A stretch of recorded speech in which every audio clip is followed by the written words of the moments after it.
Human fatality. सो लोग फिर ये पूछ रहे हैं कि what about the safety aspect.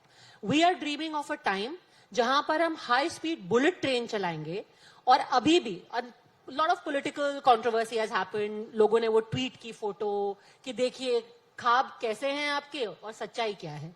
नहीं, इसमें मैं बहुत क्लियर करना चाहूंगा. सारी दुनिया में जब भी कोई हाई स्पीड से चलने वाली व्हीकल बनती है, चाहे वो कार हो, चाहे ट्रेन हो, चाहे ट्रक हो, उसमें हमेशा एक कॉन्सेप्ट है क्रम्बल जोन वाला.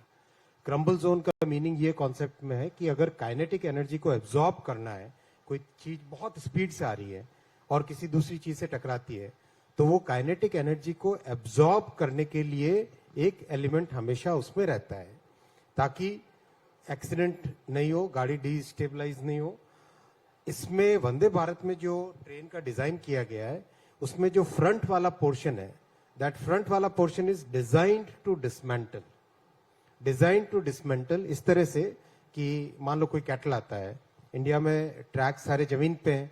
जमीन पे ट्रैक है, यानी कैटल हुए, ह्यूमन बींग्स हुए, हर तरीके से लोग ट्रैक पे आते ही आते हैं. इसको रोकना अपने आप में एक बहुत बड़ा चैलेंज है, एक सामाजिक समस्या है. तो ऐसे केस में कैटल आए, ट्रेन 160 180 की स्पीड से हो, 130 की स्पीड से हो, कैटल से टकराते ही आगे वाला पोर्शन डिसमेंटल हो जाता है. It's design to dismantle. जैसे गाड़ी में कई बार हम सामने एक फ्रंट में बम्पर लगाते हैं जो कि एब्जॉर्ब कर जाएगा और वो उसमें डेंट पड़ जाएगा, बाकी गाड़ी में कोई तकलीफ नहीं होगी. इसी तरह से इसका डिजाइन किया हुआ, राइट. इनफैक्ट आज के टाइम में जितनी भी ट्रेन डिजाइन होती है उसमें करीब 1.5 मीटर का सेक्शन डिजाइन होता है जो कि क्रम्बल जोन बोलते हैं, जिससे कि अगर दो ट्रेन आपस में बाय चांस किसी भी कारण से टकरा भी जाए तो केवल वो वाला पोर्शन श्रिंक हो जाता है, क्रम्बल हो जाता है, वो वाला पोर्शन फिनिश हो जाता है. तो ये टेक्नोलॉजी का है. दूसरा, कैसे लोगों को रोकें. ऑलरेडी पिछले 3-3.5 साल से फेंसिंग का काम चल रहा है. फेंसिंग में कई सारी दिक्कतें आती हैं बिकॉज गांव के लोगों को लगता है कि हमारा इधर से उधर जाने का एक रास्ता था, वो रास्ता क्यों बंद हो गया. तो इस तरह की प्रॉब्लम्स को ओवरकम करते हुए बहुत तेजी से फेंसिंग भी चल रही है. तो फेंसिंग होने से ये प्रॉब्लम करीब करीब काफी खत्म हो जाएगी. रही बात बुलेट ट्रेन की, बुलेट ट्रेन हमेशा एलिवेटेड ट्रैक्स पे रहती है. पिलर्स होते हैं, पिलर्स के ऊपर वायाडक्ट होता है, उस वायाडक्ट के ऊपर बुलेट चलती है. 320 की स्पीड है उसकी, और उसके अलग तरह के कंट्रोल्स, अलग डायनामिक्स होते हैं.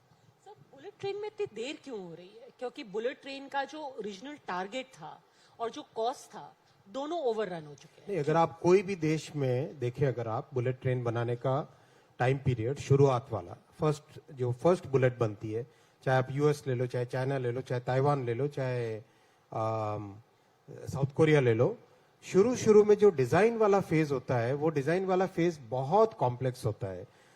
बहुत ही कॉम्प्लेक्स टेक्नोलॉजी है बुलेट की. आप अगर अपनी गाड़ी को 100 की स्पीड से चलाते हो, कैसे वाइब्रेशंस होते हैं, उसको कंट्रोल करना आसान होता है क्या? बहुत मुश्किल होता है गाड़ी को. ये बुलेट चलती है 320 की स्पीड पे. 320 किलोमीटर पर kmph की स्पीड पर अगर कोई गाड़ी चलेगी तो उसमें किस तरह के वाइब्रेशंस होंगे, उसमें किस तरह से उसकी स्टेबिलिटी के होंगे, क्या सिक्योरिटी सिस्टम्स होंगे, क्या कंट्रोल सिस्टम्स होंगे, उसके डिजाइन में टाइम लगता है. और लास्ट ईयर मतलब करीब पिछले साल अगस्त में पहली फाउंडेशन लगने के बाद से करीब अभी 110 के आसपास किलोमीटर ऑलरेडी बन चुकी है. I think that is in 1 year construction. अगर हम देखें तो शायद बहुत सारे देशों से बेटर है.